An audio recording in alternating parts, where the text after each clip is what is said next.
Hey everybody, welcome back to Sonder Media. I'm Jay Reed, and today we're sitting with someone whose fingerprints have been all over music history. From climbing the charts with songs like Tiger Feet and Dynamite with his band Mud in the 70s, to writing mega hits like Can't Get You Out of My Head in the early 2000s, our guest has proven his unique ability to shape not just one era of music, but multiple. Please welcome Rob Davis. How are we today? Good, good. Good. And you're in England right now. You're in what, Yeah, London? yeah. It's near London. It's been quite rainy, but it's not bad today. It's a bit nearly sunny, but not quite sunny. But I think we've gotten the rain today, if I'm being fair, here in Florida. oh yeah, I thought it's Yeah. more the time in Florida. Oh no, no, no. Certainly not as of recently. It's been terrible. I want Mm. to thank you for taking this interview, and everyone here at Sonder definitely thanks you for that. Um, and I wanted to get more into the beginning of Mud Yeah, and the beginning of almost defining a genre. yeah. So to start off with my first question is that when Mud first began, was there a conscious vision for it to turn into a glam rock band, or was that something you believe you more fell into? No, we fell into that. We were more when we started in the '60s. We were doing like covers of famous songs and just learning and gigging like that. And then eventually, I got into writing more, and yeah, we just in love with our instruments and very exciting times. And was that the same for, you believe, a lot of bands back then, were more so they were just falling into this genre rather than having this idea of creating it? Yeah, I think so. Yeah, you'd just learn all different styles of music. That's the good thing about doing covers. I mean, we learned heavy rock, we learned pop songs, ballads, every sort of thing, and we do all different venues. Like we do colleges, we do working men's clubs, just right across the board, different gigs. So it gave you a really good versatile sort of approach.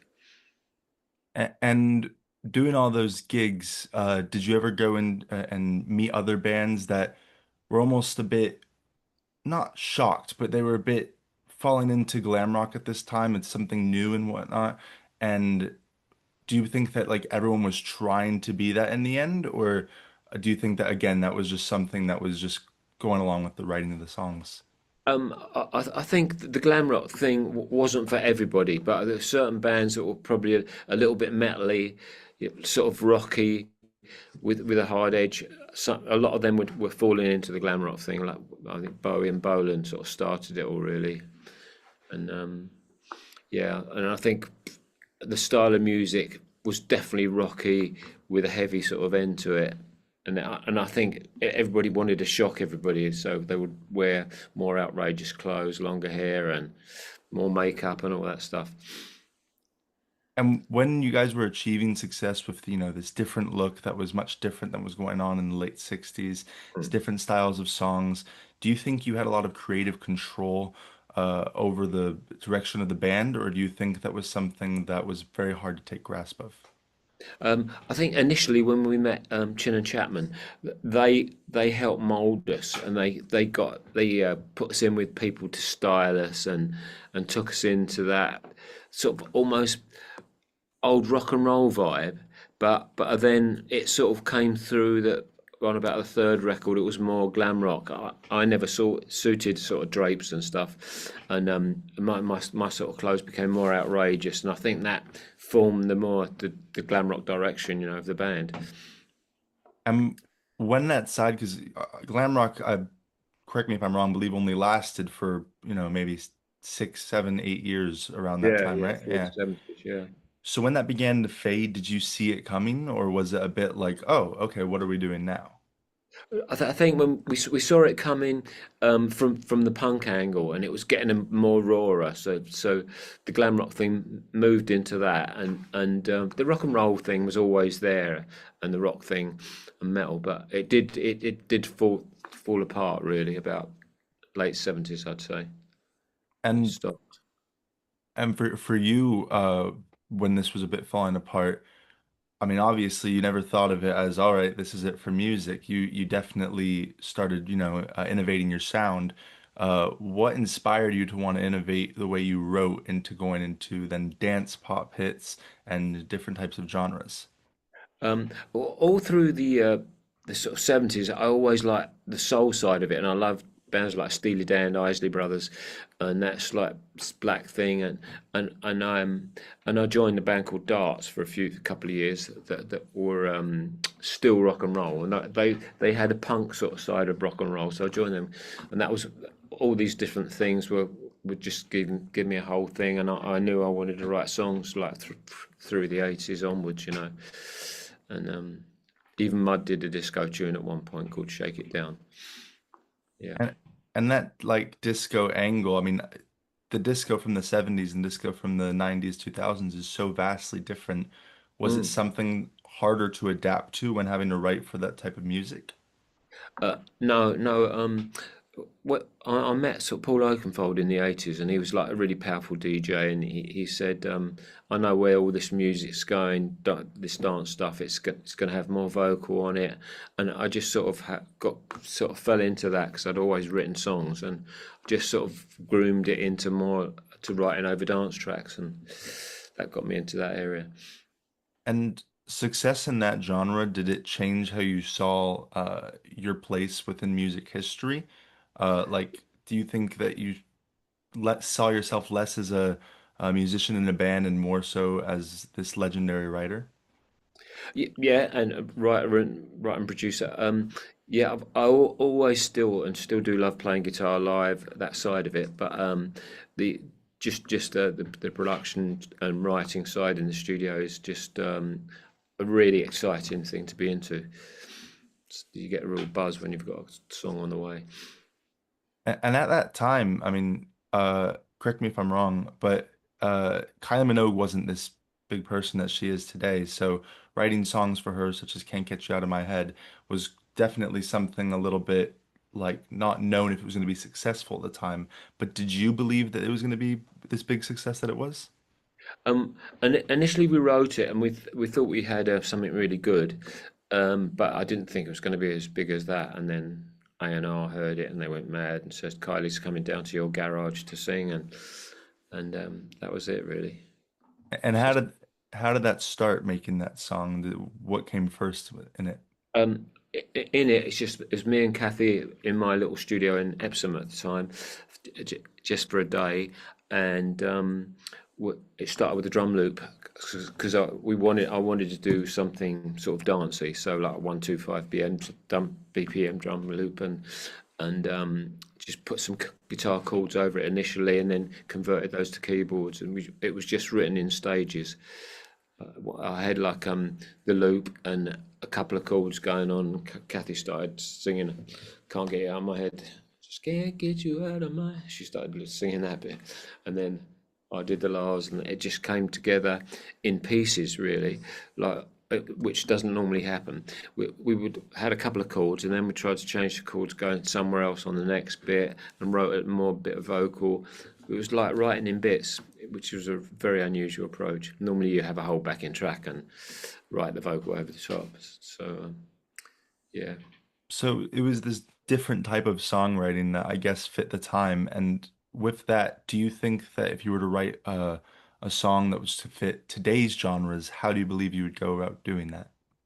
Um, Today's genre, I'd probably still be writing it in a dance area. So either I've got my own track, um, and I write vocals over it, or say maybe a DJ or something. And if it's like a DJ that's got a lot of clout, then I'll have a go all different vocal ideas on it, and just get a girl singer to sing it once I've got the top line.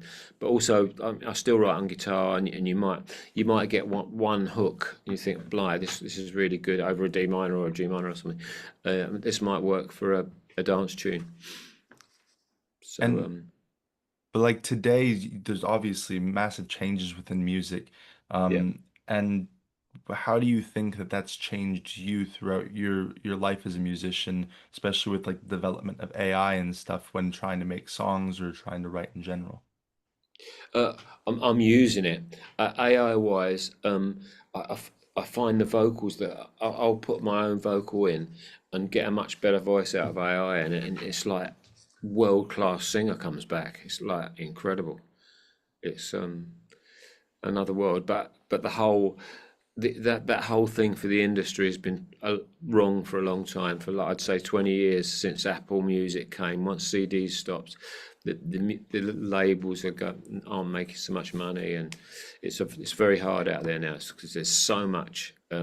So many tunes and tracks coming out every day, thousands. Anybody can put songs out. It's just mad out there to get to hook up a living like in the 60s, 70s. We could do gigs and earn really good money, but it's terrible for new bands now, I think. And on that financial side, I've heard you in other interviews talk about how, once a time the financial responsibility of a band was hauling the gear over there, getting the people to help you out. And now it's kind of gone to an approach of just paying for the gig in general for Oh yeah, exposure. How do for you new think young that can bands. change? Well, I think for a young band to make it, they've just got to keep rehearsing. If they write, keep writing, and keep doing those gigs. I know they've probably got to have a day job as well, and until they make it. But I think in in in my experience, if you hang in there for long enough, a lot of bands will drop by the wayside. If you've got something special, don't give it up. Just keep doing it, even though it's really hard out there. You might break through with something amazing. And is there any bands that nowadays have caught your eye and you've thought has been something a bit special? Um, I'm I'm I'm I'm really not on that scene to be quite honest because I like hearing new stuff, but because I'm more into the dance side, I'm more aware of cutting edge records in that area that are coming out. But yeah, I should listen to the band thing more. Well, I'd say at least on my side, where we do a lot of music reviewing down here in Florida, and there has been some pretty good bands recently that we've come across, and none that are necessarily getting as much attention as they might should be getting, Mm, because I think it's definitely a harder place for a band nowadays. It's very very yeah. rare you do see a band. And Um, are there gigs in Florida? Can they get yeah, paid to do bars and? it's difficult. I'll say that. I know that Yeah. because I've had my fair share of promoting gigs for bands and whatnot, and it's definitely not been the easiest of things. There's some bands that ask for extortionate fees. So it's not Mm, bands, venues. There's yeah. this one place in Miami we were trying to get, I think was about, I don't know, they were saying like they wanted $8,000, and it was like, but that's ridiculous. And it was a What for the small band to venue. play there? Yeah, it was a small That's venue. horrific. They should be paying the band. It's horrific. Exactly. And there's one place that does it right, actually. There's one place that charges 20% of your profits. Yeah, But you get to keep everything else, which I love them for that. And that's the place where everyone goes when they're trying to start up a band. that's good. And they're famous for that. But about the only place nowadays. It's very Mm. difficult. I mean, you see acts like ABBA. They for years and years they made those great records. They didn't even tour. So if a band really loves doing it, if their gigs aren't so good, then just keep Oh writing yeah. stuff out. And do you think, like, in the beginning, were you thinking that you were going to be going for this path of success, or do you think you were more into just playing the music at the time? I think it was a gradual thing, like from the 70s to 80s. As I said earlier, I loved bands like Steely Dan, Isleys, and that gave me a soul area. And I think the dance thing, when that started at late 80s, um, you combine the two, try and get the soul vocal over the dance track. So um, just merging all different styles in, really. It's all a learning curve. And today, when you're playing a gig, do you ever feel that you want to switch up how you do your songs and maybe putting them into this dance genre? So I know I saw you in a Faversham with Mud. And do you think there's ever maybe a different approach you would take to doing a live show, or do you think you want to keep it more to the traditional stuff? The problem is with the mud thing. Everybody wants to hear the old stuff, so Yeah. there'd be no point. I think we get complaints if we routined it and changed it all up. Yeah, And that's I think that's an issue with a lot of bands nowadays. A lot of it having to be catering to the audience. yeah. Um, and very difficult to experiment with new stuff. Do you think that Yeah. that's changed as of recently? I think the area that the mud thing is in, it's a traditional approach, and I don't think people would want to hear that in a different way. But I still think musicians can experiment, and it's really good to do it and get. I mean, that's what I do when I'm writing, just looking for something original, original lyrics, just a different vibe. And it's really hard to get something special, but easy to get average stuff. And speaking on that originality factor, do you think that, and going back to AI, do you think that that is maybe a ethical issue using AI for these type of things, or do you think that it should be something used more as a tool and less as writing the whole song? Yeah, that's what everybody's saying. That using it as a tool is the way forward. But I can see why people say it's a bad thing, because it's stopping a little bit of the creative path, and it's making it easy for people that aren't really musicians to put a song out. And It's a and tough world. it definitely is because I know that, I was talking about this with my uncle, and there's some bands that are like on Spotify and different streaming service like that, that what they do is they just release this music in the masses of what could be considered, I guess, background music, Mm. and they get tons of streams, tons and tons of money for making these Yeah, AI songs that take 2 seconds to generate. yeah. So I mean, it's definitely, it's a plague. Whether it's good or whether it's bad is two different things at the same The, time. the thing I would say, it sort of is stopping someone great coming through, like a proper Mm. musician with another direction, because with those, I heard a song the other day that's big on TikTok, and the vocal, I thought, blind, I've had that vocal, that same vocal in something I put up in the studio. I thought, wow, if everybody ends up using the same vocalist on AI, so like it's going to be quite a mad world out there. And I think there's that thing that thinking about, a lot of these songs can all sound the same. It's just Yeah, like the same way that I think that we have a bit too much personalization with what people listen to nowadays. That's why you're not seeing these culture-defining artists or um, yeah, these genres that are changing because I think people yeah. have too much of what they can listen to in their Yeah. niches. So much music out there. Oh yeah. And It's a it, it's a it, mad scene. it is crazy, honestly, and you'll never have two people who have the same exact music taste nowadays. But I'm Mm. sure, I'm sure it wasn't exactly the same back in the 70s, 80s, 90s, but it was definitely much more, I would think, in unison now.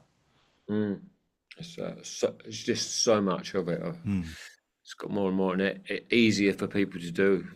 Put it on your computer, and you can get a track out. Bonkers. And do you ever look at Mud Spotify or any of their streaming service platforms to look up at any of the analytics in the streaming? Yeah, yeah. Streaming in general. I mean, the people that surround me now, like my publishers and people that are putting tracks out, are so aware of that streaming thing. It's almost like more important than the talent. It's very weird. I mean, It, in the old days, a band would come out and do loads of gigs, build a name for itself, and try and get to a big stage that way. But now you've got to have that massive streaming following. Oh yeah, I know whenever I try to put on a gig for someone, the first thing they ask is for their numbers and stuff. And it's like they're not going to get numbers if they're not out there playing. So it's definitely it's difficult. I have to agree with that. It is difficult. Very Well, difficult. I know you have to go. I'll leave you with this last question. Cool. What would you say to a musician growing up today, trying to make it out there, with some of the advice that you've had to endure in your tenure? I would say to any musician, listen to all different styles of record, old stuff, new stuff, cutting edge dance, um, uh, jazz, rock, anything. Just to get your musicianship up there. And if you're want to be a writer as well, just keep doing it and learning, listening to other songs, listen to chord structures. Just live it and don't stress. Just love it, live it, love it, and do it. And if you keep doing it, you'll get somewhere. If you give up after 2 weeks, then you ain't gonna get anywhere. That's good advice. I appreciate that, and I'm sure the audience at Sonder will too. Well, thank you for this interview, and hope to chat again soon. Take care. You too. Bye.